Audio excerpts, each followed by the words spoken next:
Bienvenue, chers frères et sœurs, à mon programme Le Verbe divin, une étude biblique hebdomadaire sur les écritures liturgiques de chaque dimanche. J'ai créé ce programme parce que le constat est que nombreux ne comprennent pas la parole de Dieu proclamée à la messe et cela affecte notre participation à la messe. Vous savez, la messe a deux parties, la célébration de la parole et la célébration de l'Eucharistie. D'abord, Jésus nous parle à la table de la parole et si nous ne les comprenons pas et si nous ne sommes pas attentifs, cela affecte notre participation à la table eucharistique. Voilà pourquoi j'ai créé ce programme pour nous donner l'opportunité de devenir familier avec la parole de Dieu proclamée à la messe, et pour que lorsque nous participons à la messe, nous puissions déjà comprendre les Écritures saintes et nous puissions vraiment participer activement, intentionnellement et avec prière. Je m'appelle Père Léon Ngando, je suis missionnaire SVD et j'enseigne ce programme en anglais et j'ai eu quelques familles qui m'ont demandé de les envoyer, de les faire en français. Voilà pourquoi j'ai commencé à le faire en français. Et j'ai encore un autre groupe qui me demande de le faire en espagnol.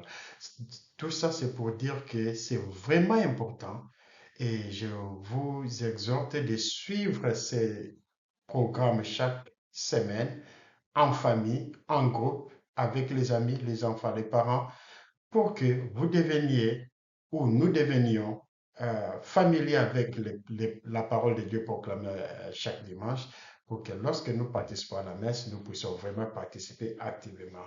Je ferai de mon mieux de les publier maintenant chaque lundi pour que vous ayez toute la semaine euh, de suivre ça.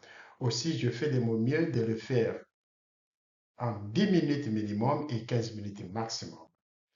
Ce dimanche, c'est le 19e dimanche du temps ordinaire, le 10 août 2025. La première lecture, c'est Sagesse chapitre 18, versets 6 à 9. La deuxième, c'est Hébreu chapitre 11, versets 1 à 2 et versets 8 à 19. Et l'évangile, c'est Luc 12, chapitre 12, versets 32 à 48. Je nous encourage de lire toutes les lectures utilisant nos Bibles avant d'ouvrir mes vidéos. Le premier exercice, c'est d'abord de trouver le contexte historique et littéraire de notre évangile, comme nous focalisons sur l'évangile. On doit savoir qu'avant notre texte, Jésus a mis en garde les croyants dont l'attention et la confiance en la vie étaient centrées sur les biens matériels. Ça, c'était l'évangile du dimanche passé. Dans notre passage maintenant, y compris le verset 22 et 31, qui sont omis, je les ai inclus dans cette étude pour la meilleure compréhension. Jésus exhorte les croyants à reconnaître leur totale dépendance à Dieu, ça c'est verset 22 à 34, et à être des serviteurs vigilants et fidèles, verset 35 à 48. Les récits de Jésus comme cause de division, versets 49 à 53, suit immédiatement notre passage. Le deuxième exercice, c'est de trouver la forme, la structure et le mouvement de notre évangile. Ces récits, riches en images, peuvent être divisés en trois parties. Ça, c'est très bien à suivre. C'est vraiment beau à suivre parce que ça va guider notre réflexion. La première partie, c'est un appel à chercher d'abord le royaume de Dieu, ça c'est verset 32 à 34. Deuxième, un appel à être vigilant pour la venue de ces royaumes, ça c'est verset 35 et 40. Et troisième partie, c'est un appel à rester fidèle serviteur jusqu'à l'accomplissement de ces royaumes, verset 41 à 48. Passons maintenant à une analyse détaillée. Versets 32 à 34, ainsi que versets 22 à 31 qui sont omis, comme je l'ai dit. représente les enseignements de Jésus basés sur sa parole du riche et censé adressé à la foule au verset 16 et 21. Ça connecte. Par cette parabole, Jésus répond à un homme anonyme qui privilégiait. Jésus avait répondu à un homme anonyme qui avait privilégié ses biens au détriment de la parole de Dieu que Jésus enseignait. C'était l'évangile du dimanche passé. Jésus était en train d'enseigner, alors un homme est venu, il a surgi pour dire que non, mets d'abord ton enseignement à côté, je veux que tu puisses résoudre le problème de l'héritage avec mon frère. Donc ça montre que pour cet homme-là, le bien matériel était plus important, plus important que la parole de Dieu que Jésus enseignait. Tu vois. So, immédiatement après cette parabole, vient maintenant la section chapitre 12, verset 22 à 34, d'où est tirée la première partie de notre passage. Ici, Jésus exhorte la foule à privilégier la vie céleste par rapport aux préoccupations terrestres. Cet homme-là de la parabole avait privilégié la préoccupation terrestre. Alors Jésus, maintenant, dans cette partie, il leur demande, et nous demandons bien sûr, de privilégier plutôt la vie céleste. Il illustre son propos par deux exemples. L'un concernant les corbeaux, l'autre les fleurs. Les corbeaux ne sèment ni ne moissonnent, et ils n'ont ni grenier, en référence de la parabole de l'homme riche au verset 16-21. Pourtant, Dieu les nourrit quotidiennement. De même, les fleurs ne travaillent ni ne filent, et pourtant Dieu les orne magnifiquement. Cela souligne combien Dieu prendra davantage soin des croyants qui sont bien plus importants que les corbeaux et les fleurs, lorsqu'il privilégie la vie céleste par rapport aux préoccupations terrestres.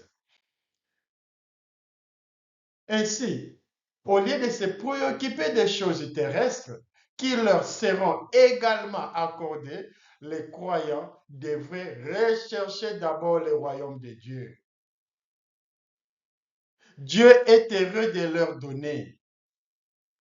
Ils ne devraient plus craindre, mais fixer leur cœur sur le ciel, au royaume de Dieu où réside leur trésor et où aucun voleur ne peut dérober et aucune maître ne peut détruire. Maintenant, au verset 33, Jésus ne veut pas dire littéralement que les croyants doivent vendre tous leurs biens et faire l'aumône, ni accumuler leurs trésors matériels au ciel ou dans l'église. Plutôt, contrairement aux riches cupides de la parabole au verset 16 à 21, qui prévoyait d'accumuler tous ses biens dans un grenier plus grand, Jésus exhorte ici les croyants à partager leurs biens avec ceux qui sont dans le besoin. C'est un appel à une confiance et une dépendance totale en Dieu. Maintenant, ça commence notre évangile, le passage de notre évangile, verset 35 à 40. Après avoir exhorté les croyants à rechercher d'abord le royaume de Dieu, Jésus les appelle maintenant à rester constamment vigilants à son avènement. Luc fait ici référence au retour de Jésus à la fin des temps, à travers les paraboles des serviteurs attendant le retour de leur maître d'un mariage et celle du propriétaire qui n'aurait pas laissé percer sa maison s'il avait su l'heure à laquelle les voleurs viendraient. Luc souligne la nécessité d'être constamment prêt pour le retour de Jésus. On doit être vigilant.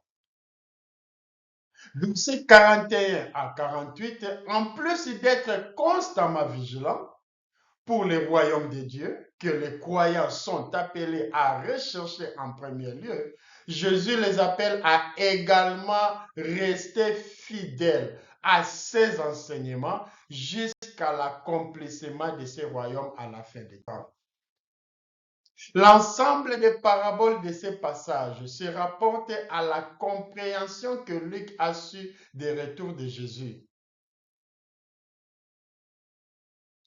La fin du temps. Pour Luc, l'accomplissement tardif du royaume de Dieu ne doit pas décourager la foi des croyants ni diminuer leur engagement envers la mission de Jésus. En synthèse, Jésus encourage les croyants à privilégier la recherche du royaume de Dieu. 1. Il faut rechercher le royaume de Dieu. 2. Ils ne doivent plus craindre, mais plutôt faire confiance en Dieu. Ils doivent rester vigilants.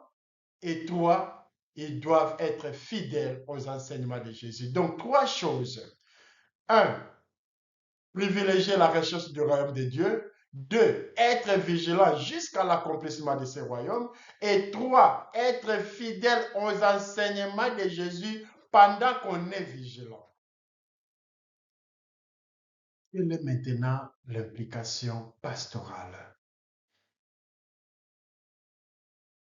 Ici, premièrement, nous cherchons à savoir les contextes liturgiques. Toutes les 3 lectures ensemble. La première lecture évoque le voyage du peuple d'Israël de l'Égypte vers la terre promise, soulignant la vigilance que Dieu leur avait demandé d'observer la nuit du Passover avant le début de ce voyage. L'auteur sacré de notre deuxième lecture parle de cette même terre promise, initialement promise à Abraham, vers laquelle celui-ci s'est dirigé avec foi, ignorant même sa destination. Cette terre promise représente le royaume de Dieu au ciel.